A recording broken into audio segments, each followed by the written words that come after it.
Hey there, guys. How's it going? It's your boy Brandon Swims, and today we are bringing you a special edition of Swims Reviews. We're bringing you the Halloween version of Swims Reviews. Now, this is probably going to be out a day late because I did work today all day during Halloween. But happy Halloween. I hope you guys had a great Halloween, and if you went trick or treating with your kids or yourself, I hope you enjoyed it. So, what I wanted to talk about today is I think 2024 has been such a unique year for horror.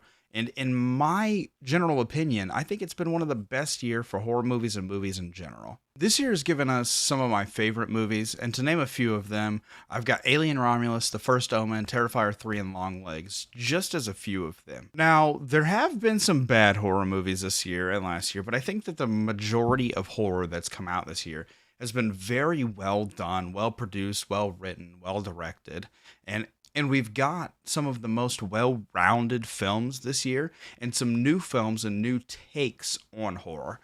One movie that sticks out in particular to me that did this was Late Night with the Devil. Late Night with the Devil is a movie that takes place as this failing late night host is trying to save his show, and it's Halloween and he's doing like one last hurrah. The thing that really got to me in this film was that the cinematography in it is unique. And what I mean by that is there was two different shooting styles that they took in this movie, and it made the movie unique and very interesting. There is the 4:3 ratio, which is like your traditional box TV back in the day when the late night show was on air, that you get to watch everything through. And it's got that graininess of a TV in the 80s, and it was really, really cool. But then they cut to the backstage stuff while it's off air, while he's trying to figure out what's going on with his show, and it's more traditional movie. I liked how they switched from the 4:3 and then expanded it and made it feel whole. Another film that I was really interested in this year that I was super excited to see was Longlegs. And I'm happy to report that Longlegs did not disappoint. And I think the thing that was so cool about Longlegs is that it was cryptic and mysterious on what the movie was going to be leading up to it. We knew Nick Cage was in it, we knew Michael Monroe was in it, but we didn't know the role of the villain that Nicolas Cage was going to play and what he looked like in that film.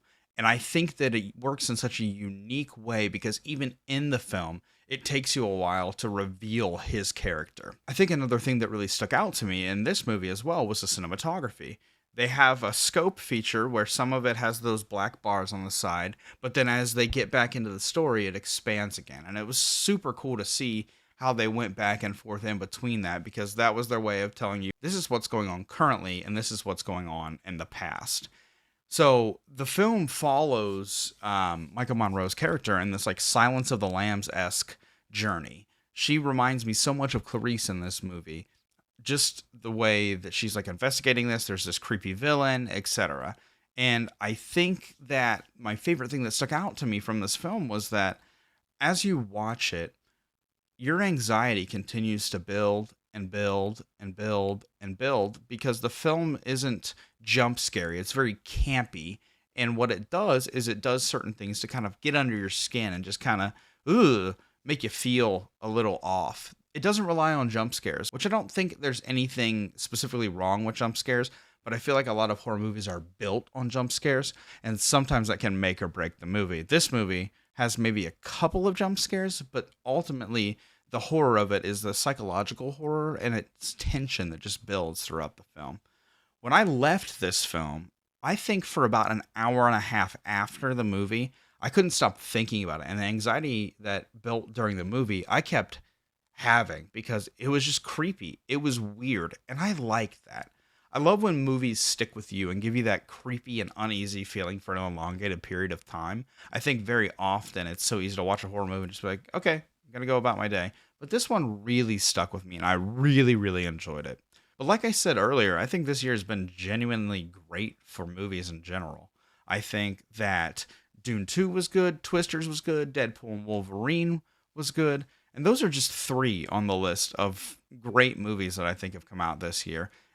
I can't wait to see what is continuing to be brought out as the year concludes. We have November and December left, but I'm also interested to see what 2025 holds because this year, to me, has been so good for horror and movies in general. And I feel like this year is the best year since COVID-19 and the pandemic hit that we've gotten from movie studios. So I'm interested to see if that continues or if it falls back off in 2025. Thank you guys so much for watching. I greatly appreciate each and every one of you.